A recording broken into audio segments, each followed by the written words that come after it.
कर स्टूडेंट्स, कैसे हैं आप सभी का स्वागत है आपके अपने YouTube channel Sandeep Dubey CGPSC में। आज हम लोग भारत के इतिहास और कला और संस्कृति के अंतर्गत, ये दोनों में आ जाता है, के अंतर्गत हम लोग दर्शन के बारे में देखेंगे। दर्शन के बारे में मुख्यतः समझेंगे कि क्या है, थोड़ा डिटेल करेंगे। ये आपके प्रीलिम्स के पॉइंट ऑफ व्यू से बहुत ही महत्वपूर्ण है और साथ ही मेंस का तो ये मुख्य सिलेबस है, पेपर नंबर 6वां का पहला भाग। ठीक, तो इतना करेंगे ताकि हमारा प्रीलिम्स का तैयारी एक बार अच्छे से हो जाए। स्टार्ट करते हैं दर्शन से। दर्शन हम मुख्यतः 6 प्रकार से देखते हैं: सांख्य दर्शन, योग दर्शन, न्याय दर्शन, वैशेषिक, पूर्व और उत्तर मीमांसा। ओके, सांख्य दर्शन के प्रतिपादन कौन है? प्रतिपादन करता कपिल। योग दर्शन के पतंजलि, न्याय दर्शन के गौतम, वैशेषिक के कणाद, पूर्व मीमांसा जैमिनी और उत्तर मीमांसा वादरायण।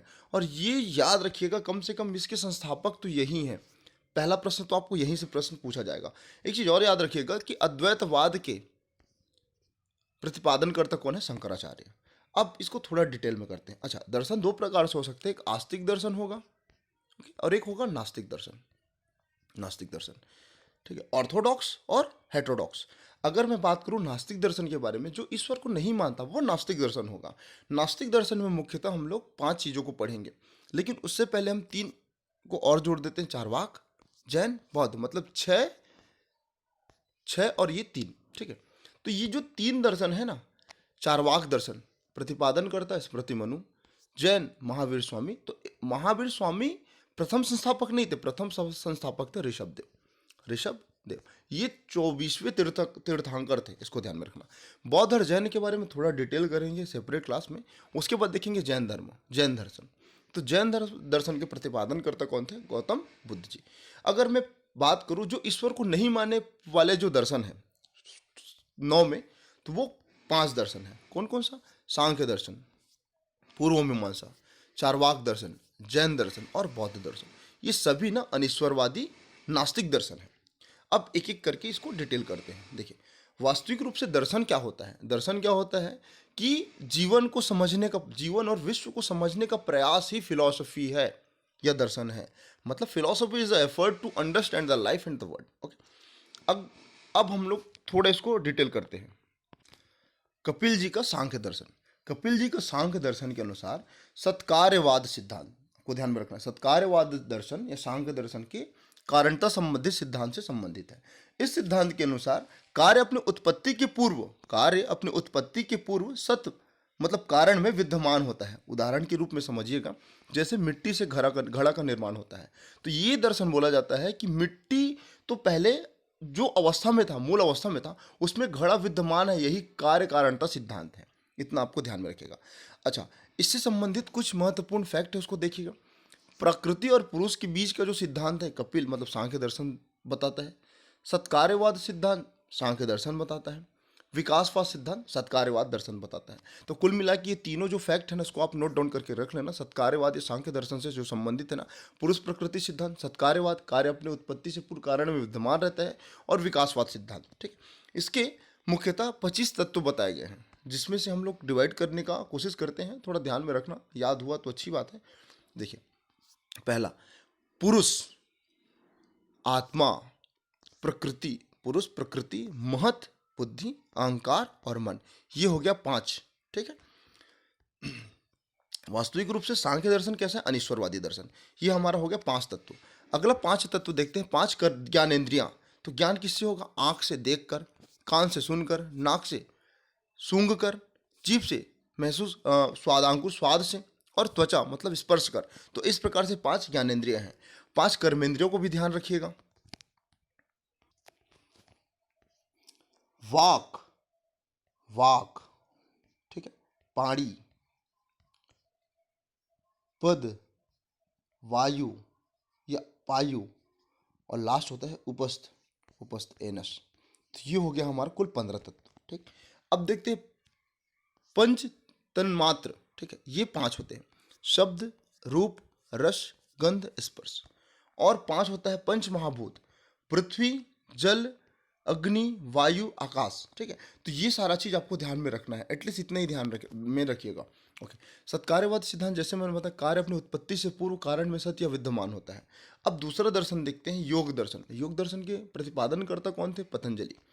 इन्होंने अष्टांग योग के बारे में बताया। कौन कौन सी योग है? यम, नियम, आसन, प्राणायाम, प्राणायाम, प्रत्याहार, धारणा, ध्यान, समाधि। इसमें से 5 जो है, यम, नियम, आसन, प्राणायाम, प्रत्याहार, ये है बहिरंग, बहिरंग। ओके। और जो 3 है ना, धारणा, ध्यान, समाधि, ये होता है अतरंग। अगर मैं इसको थोड़ा डिटेल करूँ ना, तो पतंजलि के अनुसार योग दर्शन में योग का अर्थ ये नहीं है जुड़ना। योग का अर्थ होता है कठोर प्रयास। कठोर प्रयास द्वारा प्रकृति और पुरुष के मध्य एक एक वियोग या उसके बीच में जो एक बाउंड्री लाइन है ना, वो तैयार किया जा सकता है। इसी कारण बोला जाता है, देखिए, ये आपके लिए, जैसे आप सुख हैं या दुखी हैं या क्रोधी हैं, ये सब में आपका नियंत्रण नहीं है। अगर आपको इस अपने चित्त वृत्ति में नियंत्रण करना है, तो आपका के लिए एक साधन है जिसको योग के माध्यम से आप दूर कर सकते हैं। अपने योग चित्त वृत्ति से उसको निरोध कर सकते हैं। इसलिए इन्होंने 8 सोपान बताया, जिसमें 5 बहिरंग है और 3 अतरंग है। तो इस प्रकार से ध्यान में रखें। देखिए, अगर मैं बात करूं यम, नियम, आसन, प्राणायाम, तो प्राणायाम में 3 तत्वों को देखना, रेचक, पूरक, कुंभक, मतलब श्वास को लेना, उसको बनाए रखना और उसको छोड़ना। तो इस प्रकार से ये तत्व है। और अगर तीसरा वाला मैं जाता हूँ, दूसरा अतरंग में, धारणा, ध्यान, समाधि में, तो ये समाधि वाला तत्व याद रखिएगा, संप्रज्ञात और असंप्रज्ञात। संप्रज्ञात मतलब केवल ध्येय के विषय में बात किया गया है, मतलब आप अपने चित्त वृत्तियों को कंट्रोल नहीं कर पाते हैं। अर्थात अगर मैं ऐसा बोलूँ ना, कि केवल ध्येय विषय को ज्ञान रखना, ये सभी समाधि कहलाता है। इसको संप्रज्ञात बोला जाता है, पहला चीज। और दूसरा होता है असंप्रज्ञात। यह समाधि एकाग्रता जिसमें आपके चित्त में कुछ भी उपस्थित नहीं होता, ये बताता है असंप्रज्ञात। तो इतना आपको ध्यान में रखना है। अगला देखते हैं न्याय दर्शन। तो न्याय दर्शन के कॉन्सेप्ट में आपको 3 चीज याद रखना है, प्रमा, ठीक है, अप्रमा, और तीसरा याद रखना है असत्कार्यवाद। असत्कार्यवाद, ठीक है, असत्कार्यवाद, ठीक है। अगर मैं बात करूं प्रमा के बारे में, प्रमा यथार्थ ज्ञान, जो वस्तु जैसी दिखती है वैसी समझना ही यथार्थ ज्ञान है। मतलब रस्सी को रस्सी समझना यथार्थ ज्ञान है। अगर आप दूर से किसी रस्सी को देख रहे हैं ना, अगर आपके चित्त में ये आया कि ये रस्सी ही है, तो ये आपका यथार्थ ज्ञान है। ओके। तो उसका प्रमाण क्या क्या हो सकता है? उसके 4 प्रमाण हो सकते हैं। पहला प्रत्यक्ष अनुभव, प्रत्यक्ष, दूसरा अनुभव, तीसरा उपमा और चौथा शब्द। तो कुल मिला के इसको कैसे समझ सकते हैं? न्याय दर्शन के अनुसार यथार्थ अनुभव ही प्रमा है। तो न्याय दर्शन में ना प्रमा को, ज्ञान को 2 प्रकार बताया गया है। एक संस्कार मात्र, जो स्मृति से उत्पन्न ज्ञान है, और दूसरा अनुभव से, जो स्मृति से भिन्न होके जो दूसरा ज्ञान है, अनुभव ज्ञान है। तो अनुभव ज्ञान कैसा हो सकता है? यथार्थ ज्ञान और अयथार्थ ज्ञान। तो यथार्थ ज्ञान का जो पहला टॉपिक है ना, प्रमा, वो उससे संबंधित रहेगा, ठीक है। अगला देखते हैं अप्रमा, मतलब अयथार्थ ज्ञान। तो ये जो होता है, जैसे आप किसी दूर में रखे एक रस्सी को सर्प समझ बैठे, तो ये होगा आपका अप्रमा या अयथार्थ ज्ञान। तो ये भी संबंधित है न्याय दर्शन से, ठीक। इसके साधन कौन कौन से हैं? इसके साधन स्मृति, संशय, भ्रम। स्मृति, आपने अपने बुद्धि के तर्ज पर उसको सांप मान लिया, या आपको डाउट हुआ कि वहां पर से एक सांप रखाया हुआ है, एक सांप स्थित है, या आपके भ्रमवश कि भाई रस्सी कैसे यहाँ पर हो सकता है, यहाँ तो सांप होगा। ये जैसे अंधेले में आपको कोई एक सामान्य कपड़ा भी दिख गया ना, व्हाइट कलर का, तो आपको इसमें ऐसा लगेगा कि सामने कोई भूत है। तो ये आपकी साधन, आपके भ्रमवश इल्यूजन्स के कारण हुआ है। इसी को बोला जाता है अप्रमा ज्ञान, ठीक है। तो अप्रमा ज्ञान के बारे में आपने समझ लिया। अब अगला देखते हैं। देखिए, जो गौतम जी है ना, वो जो सिद्धांत दिए थे, प्रमा अप्रमा, प्रमा अप्रमा और असत्कार्यवाद। सत्कार्यवाद तो समझ गए। सत्कार्यवाद क्या होता है? कार्य अपने उत्पत्ति से पूर्ण कारण में विद्यमान होता है, ये सत्कार्यवाद है। जबकि अगर गौतम जी जो दिए थे दर्शन, ठीक, न्याय दर्शन ना, तो उनके अनुसार से क्या होता है, वह कार्य अपने उत्पत्ति से पूर्ण कारण में विद्यमान नहीं होता, ये होता है असत्कार्यवाद। अर्थात मिट्टी, घड़ा बनने से पहले मिट्टी ही था, ये होता है असत्कार्यवाद, ठीक है। आगे देखते हैं आलुक या वैशेषिक दर्शन। वैशेषिक दर्शन के जो प्रतिपादन करते थे कणाद थे, इतना जानना है आपको। इन्होंने परमाणुवाद थ्योरी, मतलब सिद्धांत दिया।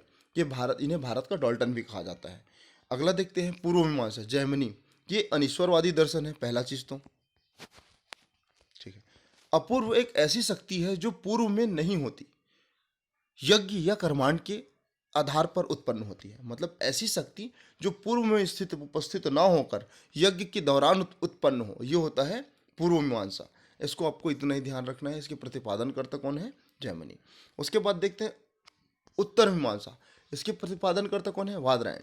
और साथ ही ये याद रखिएगा, अद्वैतवादी दर्शन के प्रणेता शंकराचार्य जी है, जिसको मायावादी दर्शन बोला जाता है। इनके अनुसार ब्रह्म सत्यम जगत मिथ्या, ठीक है, ब्रह्म जीवो नायरा, अहम ब्रह्मास्मि। तो ये चीजों को, ये कॉन्सेप्ट को आपको ध्यान में रखना है। अब अगला देखते हैं हम लोग नास्तिक दर्शन। तो नास्तिक दर्शन में पहला ही देखते हैं चार्वाक दर्शन। इससे बहुत महत्वपूर्ण प्रश्न आते हैं। इसको चार्वाक दर्शन को लोकायत दर्शन भी कहा जाता है, भौतिकवादी दर्शन भी कहा जाता है। इसके प्रणय करते संस्थापक कौन रहे? बृहस्पति। आत्मा और ईश्वर को नहीं मानना इसका प्रमुख सिद्धांत है। पहला चीज, जो चीज प्रत्यक्ष है ना, उसी को स्वीकार किया जाता है इसमें, ठीक है। 4 पुरुषार्थों पर जोर दिया गया है, धर्म, अर्थ, काम, मोक्ष। और इसमें ये चारों में सर्वाधिक महत्व देने वाला जो पुरुषार्थ है वो होता है काम। इनकी एक वाणी है, ठीक, ऋणम घृत्वा कृतम जीवेत, ऋणम घृत्वा कृतम पीवेत, याक्त जीवेत सुखम जीवेत, भस्मीभूतस्य देयस्य पूर्णागमन कृता। मतलब जियो, जब तक जियो खुशी से जियो, और खुश होने के लिए उधार लेकर घी पियो, ये उसका प्रमुख अवधारणा है। तो इतना को आपको ध्यान में रखना है। और ये काम को परम पुरुषार्थ माना, ये चारों पुरुषार्थों में, तो इसको ध्यान में रखिएगा। अगला देखते हैं वैदिक दर्शन। तो वैदिक दर्शन में आप मुख्यतः पढ़ते हैं वेदों के बारे में। तो पहला देखेंगे ऋग्वेद, फिर सामवेद, फिर यजुर्वेद, फिर अथर्ववेद। तो वेद, अब देखिए, जो ऋग्वेद है, सामवेद है, यजुर्वेद है, इसको बोलते हैं वेद त्रयी। मतलब आर्यवेद भी बोला जाता है, वेद त्रयी भी बोला जाता है। जबकि अथर्ववेद जो बाद में है उसको अनार्यवेद भी कहा जाता है, ठीक है। अगर बात करते हैं ऋग्वेद के बारे में, तो ये प्रशंसा में से संबंधित है, प्रशंसा में मंत्र, ठीक। इसके जो ब्राह्मण ग्रंथ हैं, ऐतरेय, कौशिकी, ध्यान में रखना है। सामवेद से संबंधित है गायन, ठीक। ब्राह्मण वेद देख लीजिएगा, जैमिनी, पंचविश, षटविश, तांडव, ठीक। और यजुर्वेद से संबंधित है यज्ञ से, का संबंध यज्ञ से, सतपथ, लघुवेद। और याद रखिएगा अथर्ववेद मतलब जादू टोना से संबंधित है, ये गोपथ वेद। अब थोड़ा देखते हैं आरण्यक के बारे में। आरण्यक क्या होता है? तब के मार्ग में जाना आरण्यक है। उपनिषद और वेदांत, वेदांतों की संख्या 108 है।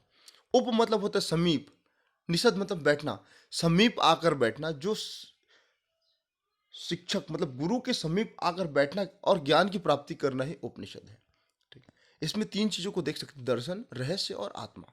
आगे बढ़ते हैं, अब थोड़ा इसको डिटेल करते हैं। उपनिषदों को शंकराचार्य ने ब्रह्म कहा है, ठीक है। उपनिषदों की संख्या कितनी है? 108 है, जिसमें 10 में महाभाष्य लिखा गया है, ये ध्यान में रखिएगा। और जो 108 संख्या बताने वाले हैं ना, जो उपनिषद, उसका नाम याद रखना, मुक्ति कोपनिषद में ये बताया गया है कि जो उपनिषदों की संख्या 108 है, ठीक है। दारासी को आपको पता होगा, इनकी एक रचना है सिर ए अकबरी या महान रहस्य, ये 52वां नंबर का है, ओके। और मैक्स मूलर का एक ग्रंथ है secret book of east series, इसको भी ध्यान में रखना। तो अगर मैं बात करूं, गीता उपनिषदों का सार ग्रंथ होता है, ठीक है। गीता पर सांख्य दर्शन और योग दर्शन का प्रभाव दोनों मिलता है। गीता में निष्काम कर्म के बारे में बताया गया है कि कर्मण्यवाधिकारस्ते मा फलेषु कदाचन, ठीक है। योग क्या बोलता है? योग मुर्मुष्य कौशलम। तो गीता में कुल 18 अध्याय है, इसको ध्यान में रखना। और गीता महाभारत के भीष्म पर्व से संबंधित है। एटलीस्ट इतना फैक्ट आपको ध्यान में रखना ही है दोस्तों, ठीक है। इसको थोड़ा और अच्छे से समझने का प्रयास करते। देखो, महाकाव्यों की संख्या कितनी है? महाकाव्य 2 हैं, एक रामायण और एक महाभारत। तो महाभारत में जो पर्व है, कुल 18 पर्व है। महाभारत में कुल 18 पर्व है और 1 लाख से अधिक श्लोक हैं, ठीक। इसका अन्य नाम क्या है? चतुर्विंशति, सहस्ती विसंति, ये सारी चीजें। और इसका जो जैसे और एक नाम से जाना जाता है गीता को, जय संहिता। जब इसका श्लोक जो है ना 1 लाख से कम था ना, तो इसको जय संहिता कहा जाता था, ठीक है। इसके प्रणयकर्ता कौन है? वेद व्यास जी, ठीक। अच्छा, ये तो हो गया गीता से संबंधित। और गीता के 18 अध्याय में जो महाभारत पर्व है, वो कौन से पर्व में है? भीष्म पर्व में है, इसको ध्यान में रखना। और दूसरा देखते हैं महाकाव्य, एक रामायण, रामायण। तो रामायण में कुल मिला के 24,000 श्लोक हैं, ठीक है। और इसके जो प्रणय करते हैं, इसके रचनाकार हैं, ठीक है, संस्कृत भाषा में इसके रचयिता वाल्मीकि जी, जो आपको ध्यान में होना चाहिए, वाल्मीकि जी। एक चीज और बता दूं, वेदांग, वेदांग, देखो जो वेदों का अंग होता है वही वेदांग होगा। इसकी संख्या कुल कितनी है? 6 है, जो वेदों को पढ़ने में सहायता दे या मदद करे। 6 कौन कौन से हैं? शिक्षा, शिक्षा, दूसरा, पहला देखना शिक्षा, फिर व्याकरण, व्याकरण, तीसरा हो जाएगा क्या? ज्योतिष, ज्योतिष। नोट डाउन करके रखना है, बहुत ज़्यादा महत्वपूर्ण है। अगर आपने इससे पहले कई पेपर दिया होगा ना, तो उसमें आपको ये सब देखने मिला होगा। कल्प, निरुक्त, और लास्ट क्या है? छंद। तो इसको ध्यान में रखना। ओके, सत्यमेव जयते किससे लिया गया है? मुंडकोपनिषद से, इसको भी ध्यान में रखना है। अच्छा, कठोपनिषद से यम नचिकेत संवाद, न जायते मृपते व कदाचिन, इसको भी ध्यान में रखिएगा। और कुछ कुछ श्लोक है, सह अवस्तु सह न भुनक्तु, ठीक है। उत्कृष्ट जागृत प्राश्य वस्पनो बोधते। उसके बाद देखते हैं तैतरीय उपनिषद। तैतरीय उपनिषद के अनुसार अनन्य ब्रह्म है, अनन्य में निध्यांत है।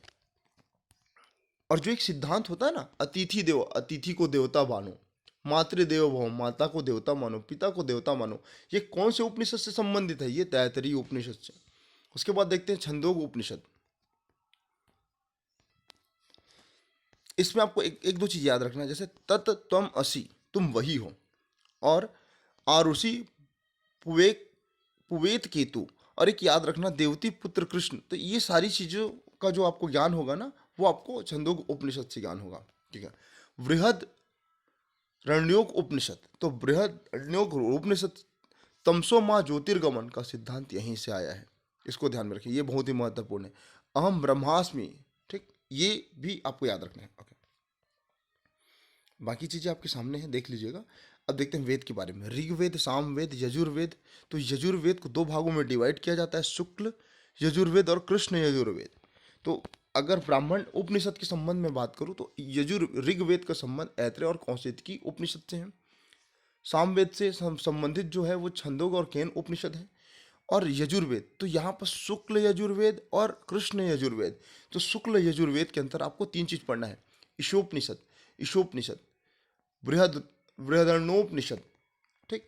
और ये सबसे बड़ा और सबसे पुराना है, इसको ध्यान में रखना। उसके बाद अगर कृष्ण यजुर्वेद से पढ़ेंगे तो तैतरीय, मैत्रायणी और श्वेता स्वरूप। श्वेता स्वरूप के से श्वेत घोड़े के बारे में बताया गया है, जो पीएससी 2016, 17, 18 का क्वेश्चन पेपर था। तो ऐसे भी प्रश्न आते हैं। उसके बाद अथर्ववेद में देखते हैं सौनक और पित्तावार, मुंडक, मांडुक्य और प्रश्न, ये आपको याद रखना है। और मुंडक उपनिषद से क्या लिया गया है, आपको कमेंट सेक्शन में बताना है।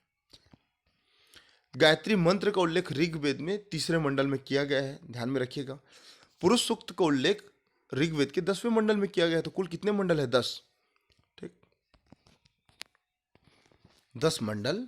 श्लोक, सूक्तियाँ कितनी? 1080, 1028, और श्लोक कितने हैं?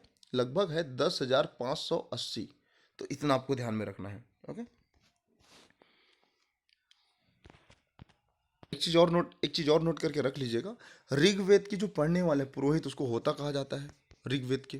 ओके, सामवेद के प्रणय का मतलब जो होता पुरोहित होते हैं उनको उद्गाता कहा जाता है, उद्गाता, ठीक। और अगर याद होगा यजुर्वेद के बारे में, तो अधर्व, अधुर्व, उधुर्व, और लास्ट अगर मैं बात करूँ अथर्ववेद की जो पुरोहित, उन्हें ब्रह्मा कहा जाता है। तो ये भी आपके लिए बहुत ज़्यादा महत्वपूर्ण है। गायत्री मंत्र का उल्लेख कई जगह 7वां मंडल दिखता है, लेकिन इसका आंसर याद रखिएगा 3रा मंडल है। इसका ये ऑथेंटिक सोर्स है, विश्वामित्र द्वारा ये रचित है। तो ये आपको ध्यान में रखना ही है। देखिए, अब थोड़ा और फैक्ट के बारे में बात करते हैं कि स्वामी विवेकानंद ने व्यवहारिक वेदांत दिया। पिछले साल का पीएससी 2019-20 का प्रीलिम्स का क्वेश्चन है। तो व्यवहारिकवादी या स्वामी विवेकानंद ने कौन सा सिद्धांत दिया? व्यवहारिक वेदांत का सिद्धांत दिया। ओके, समग्र योग और अति मानस का सिद्धांत महर्षि अरविंद ने दिया। ये मेंस का सिलेबस है ना। एकात्म मानवतावाद और अंत्योदय दीनदयाल उपाध्याय जी ने दिया। प्रच्छन्न बोध किन्हें कहा जाता है? शंकराचार्य जी को। और 9 बुद्धिज्म का जो थ्योरी था, कॉन्सेप्ट था, वो अंबेडकर जी ने दिया। तो इसको नोट करके आप रखना ही बहुत ही महत्वपूर्ण है। और थोड़ा ऊपर चलते हैं, थोड़ा और इसको डिटेल करते हैं। अद्वैतवाद सिद्धांत शंकराचार्य ने, ब्रह्मा और आत्मा की का सिद्धांत है ये पहला चीज। द्वैतवाद माधवाचार्य ने, माधव आचार्य, इन्होंने ब्रह्म संप्रदाय के बारे में बताया। ओके। विशिष्ट द्वैतवाद रामानुजाचार्य, इसको श्री संप्रदाय भी कहा जाता है। ओके, याद रखना श्री रामानुजाचार्य एक विशिष्ट थे। उसके बाद देखते हैं बुद्ध शुद्ध द्वैतावाद, या इसको पुष्टि मार्ग कहा जाता है। तो ये है वल्लभाचार्य, इनका जन्म चंपारण छत्तीसगढ़ में हुआ था। इन्हें इन्हें रुद्र संप्रदाय से भी जोड़ा जा सकता है। उसके बाद द्वैतवाद निम्बकाचार्य, सनक संप्रदाय से जोड़ा जा सकता है। तो इस प्रकार से आप इसको ध्यान में रख सकते हैं। अच्छा, जैन दर्शन ईश्वर को मानता है क्या? नहीं मानता। आत्मा को मानता है क्या? बिल्कुल। पुनर्जन्म को मानता है, हाँ। जबकि बौद्ध दर्शन न ईश्वर को मानता है न आत्मा को मानता है, लेकिन पुनर्जन्म को मानता है। तो अगर ऐसा कोई प्रश्न आए ना कि जैन धर्म और बौद्ध धर्म में क्या समानता है, तो ये दोनों पुनर्जन्म को मानता है। और क्या, और एक और समानता है, ये ईश्वर को नहीं मानता। तो असमानता कौन सा हो जाएगा? ये आत्मा को मानते हैं जैन वाले लोग, और बौद्ध दर्शन नहीं मानते। बस ये। आगे देखते हैं, बौद्ध दर्शन आत्मा को 5 स्कंदों में विभक्त करता है, जिसको संघात कहा जाता है। संघात। अब जैन दर्शन के बारे में थोड़ा देखते हैं। देखो, जैन दर्शन के अनुसार प्रत्येक जीव में शक्तिशाली आत्मा होती है। ठीक, आत्मा के सिद्धांत को मानते हैं ना ये। आशव, संवर, निर्जरा। तो आशव से तात्पर्य क्या है? कर्मों का जीव की ओर प्रवाह आशव कहलाता है। संवर क्या है? कर्मों के प्रवाह को रोकना संवर कहलाता है। और निर्जर क्या होता है? पूर्व संचालित कर्म से मुक्ति, ये निर्जर होता है। तो यही तो त्रिरत्न है ना। तो जैन दर्शन में त्रिरत्न क्या है? सम्यक ज्ञान, सम्यक दर्शन, सम्यक चरित्र के माध्यम से आप मोक्ष की प्राप्ति कर सकते हैं। ठीक है। चरित्र संतुलन के लिए आपको पंच महाव्रत से जुड़ना है। सत्य, अहिंसा, अस्तेय, अपरिग्रह, ब्रह्मचर्य। वास्तविक रूप से जो सत्य, अहिंसा, अस्तेय और अपरिग्रह, ये पहले से जुड़ा हुआ था, और ब्रह्मचर्य को महावीर स्वामी ने जोड़ा। तो ये 5वां नंबर का है। ठीक। पंच अणुव्रत भी है। तो पंच अणुव्रत, पंच महाव्रत, ये भी संबंधित है किससे? जैन दर्शन से। और इन्होंने एक और सिद्धांत दिया था, साध्यवादी सिद्धांत, अनेकांतवादी सिद्धांत, या सप्तभंगनी सिद्धांत जिसको कहा जाता है। तो साध्यवादी सिद्धांत क्या है? साध्यवादी सिद्धांत या अनेकांतवादी सिद्धांत, जिसको सप्तभंगनी सिद्धांत भी कहा जाता है। हिंदी में तो है, नहीं है। ठीक, है और नहीं है और नहीं है। ठीक, कहा नहीं जा सकता। चौथा, है किंतु कहा नहीं जा सकता, है किंतु कहा नहीं जा सकता। नहीं है और कहा नहीं जा सकता, नहीं है और कहा नहीं जा सकता। और बोलता है नहीं है और कहा नहीं जा सकता। तो ये प्रकार से जो सिद्धांत है ना, वो अनेकांतवाद सिद्धांत है। ध्यान रखना। इसके 1-2 संगति भी याद रख लीजिएगा जैन धर्म से। यहाँ पर मैंने लिखा नहीं है। जैन संगति या सम्मेलन होता है, संगति। ठीक, तो देखिए, पहला याद रखना, प्रथम जो हुआ था वो हुआ था पाटलिपुत्र, पटना। कहाँ? पाटलिपुत्र में, पाटलिपुत्र। ठीक। उसके बाद उसके जो शासक थे ना, वो चंद्रगुप्त मौर्य थे। शासक कौन थे? चंद्रगुप्त मौर्य। ओके। अध्यक्ष कौन थे? स्थूल भद्र। और याद रखना, ये जो है ना, जैन धर्म के महत्वपूर्ण 12 अंगों का प्रणयन किया। तो 12 अंगों का प्रणयन यहीं से मिलता है। ये जो सम्मेलन था, उसमें 2 संप्रदाय में विभक्त हो गए। 2 संप्रदाय में, पहला संप्रदाय था श्वेता स्वरूप, श्वेतांबर दर्शन, या श्वेतांबर, और एक होता है दिगंबर, में विभक्त हो गया, दिगंबर। ठीक। तो श्वेतांबर से तात्पर्य क्या है? जो श्वेत वस्त्र धारण करे, श्वेतांबर है। मतलब भारत में जो विंध्याचल पर्वत से ऊपर की ओर, उत्तर भारत में प्रचलित है, विंध्याचल पर्वत के उत्तर में, वो श्वेता स्वरूप है, या श्वेत तांबर जैन धर्म से संबंधित है। प्रणयकर्ता कौन थे? स्थूल भद्र, ध्यान में रखना। ओके। और दूसरा जो दूसरे भागों में वो विभक्त हुआ था, दिगंबर जो वस्त्र ही धारण नहीं करता था, और विंध्याचल पर्वत के दक्षिण सीमा में जो था, वो, इसको आपको ध्यान में रखना है। और इसके जो प्रणयता कौन थे? भद्र बाहु। इतना कम से कम आपको नोट करके रखना ही है जैन धर्म से। आगे देखते हैं बौद्ध धर्म से संबंधित कुछ महत्वपूर्ण तथ्य। बौद्ध गया में निरंजना नदी के तट पर ज्ञान की प्राप्ति हुई बौद्ध को। ठीक, इन्होंने 4 आर्य सत्य दिए, इसके बारे में डिटेल में और करेंगे। 4 आर्य सत्य दिए। सर्वम दुखम, दुखम समुदाय, दुख निरोध गामिनी प्रतिपदा, इनके अष्टांगिक मार्ग थे। कौन कौन से? सम्यक स्मृति, सम्यक दृष्टि, सम्यक वाक, सम्यक संकल्प, सम्यक व्यायाम, सम्यक कर्मांत, सम्यक आजीव, सम्यक समाधि। तो इसको आपको नाम याद करके रखना है दोस्तों। उसके बाद बात करूं, इन्होंने एक और सिद्धांत दिया था प्रतीत स्वम उत्पाद का, द्वादश निषाद। ठीक है, और क्षणिकवाद का भी सिद्धांत इनसे ही संबंधित है। और इन्हें और एक चीज कहा जाता है आत्मद्वीप भाव। जब मृत्यु हो जाती है ना, तब जब बौद्ध की मृत्यु हो गई तो ये आत्मा दीपों की जो मुक्ति हो गई ना, ये बताया गया। क्षण भंगुरवाद भी इन्हीं से संबंधित है। थोड़ा और इसको डिटेल करने का कोशिश करते हैं। देखिए, जन्म लगभग 563 BC में। कहाँ? जन्म का प्रतीक याद रखना कमल है। ठीक है, नेपाल के तराई नामक लुम्बिनी ग्राम में हुआ था। ओके, कुशीनगर में इनका मृत्यु होता है, मतलब निर्माण। बचपन का नाम सिद्धार्थ, ये सारी चीजें। 16 वर्ष की उम्र में विवाह हो गया था, एक पुत्र होता है राहुल। ओके, और 29 वर्ष की उम्र में गृह त्याग देता है, जिसको महाविनिष्क्रमण कहा गया। और 6 वर्ष के कठिन परिश्रम ने, तपस्या से, निरंजना नदी के तट पर पीपल वृक्ष के नीचे इन्होंने, जो वैशाख पूर्णिमा का दिन था, उन्होंने ज्ञान की प्राप्ति करी। तो ये आपको ध्यान में रखना है। और कुछ फैक्ट हैं, जैसे त्रिरत्न जैन से भी संबंधित है। त्रिरत्न, ठीक है। तो त्रिरत्न में बुद्ध, धम्म और संघ। बुद्ध, धम्म और संघ, एक चीज याद रखना।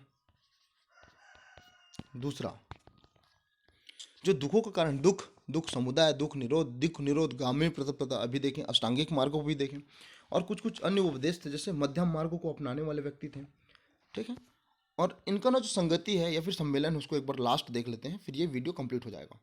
और जैसा कि हम लोग जानते हैं, अनीश्वरवादी अनात्मवादी दर्शन यही है, लेकिन पुनर्जन्म को मानते हैं। प्रथम संगति हुई, प्रथम जो होता है 483 BC में। 483 BC में। ओके, कहाँ? राजगृह। इसको शॉर्ट में लिख रहा हूँ, लिख लीजिएगा। राजगृह। इसके अध्यक्ष कौन, शासक तब कौन थे? अजात शत्रु। ओके, अध्यक्ष कौन थे? महाकश्यप। ओके, और ये 2 भागों में विभक्त हो गए। इनका 2 पिटकों का संग्रह किया, सूत पिटक और विनय पिटक। इतना कम से कम ध्यान में रखना। द्वितीय को याद रखना। द्वितीय ये कब हुआ, उसका डेट याद रखना, 383 BC में। कहाँ? वैशाली में। शासक कौन थे? कालाशोक। ओके, और अध्यक्ष कौन थे? सभ्यगामी। ये सर्वकामी ऐसा बोला जाता है, इनका नाम सर्वकामी। ओके, और ये 2 संघों में विभाजन हुआ। एक होता है स्थाविर संघ और एक महासंधिक संघ। कम से कम इतना ही याद रखना, कब हुआ, शासक कौन थे और इसके अध्यक्ष कौन थे। तीसरा देखते हैं, तृतीय कब हुआ? 251 BC में। स्थान पाटलिपुत्र। ओके, शासक कौन थे? अशोक जी थे। तब शासक कौन थे? अशोक। अध्यक्ष कौन था? अध्यक्ष थे मोगलीपुत्र तिष्य। इतना कम से कम ध्यान में रखना। और लास्ट देखते हैं चतुर्थ ये जो हुआ था कुंडलवन कश्मीर में। ठीक है, शासक कौन थे? कनिष्क। ओके, अध्यक्ष कौन थे? वसुमित्र। पिछले साल के प्रीलिम से क्वेश्चन आया था अध्यक्ष के संबंध में, ऑप्शन में वसुमित्र नहीं दिया था, तो एक और नाम याद रखना, उपाध्यक्ष कौन थे? अश्वघोष। ये क्वेश्चन का आंसर लिया गया था पीएससी द्वारा। अश्वघोष उपाध्यक्ष। अध्यक्ष कौन थे? वसुमित्र। शासक कौन थे? कनिष्क। ये प्रथम शताब्दी में हुआ था, मतलब 100 AD में। तो इतना कम से कम ध्यान में रखना। ओके, गृह त्याग, जब घर त्यागी तो महाविनिष्क्रमण। ज्ञान प्राप्ति के लिए संबोधि, उपदेश के लिए धर्मचक्र परावर्तन और मृत्यु के लिए महाविनिष्क्रमण। तो ये आपको ध्यान में रखना है। अगर अच्छा लगे तो कृपा करके चैनल को सब्सक्राइब करें। हम लोग जैन और बौद्ध में सेपरेट क्लास लाएंगे। ठीक है, मिलते हैं अगले वीडियो में। God bless you all.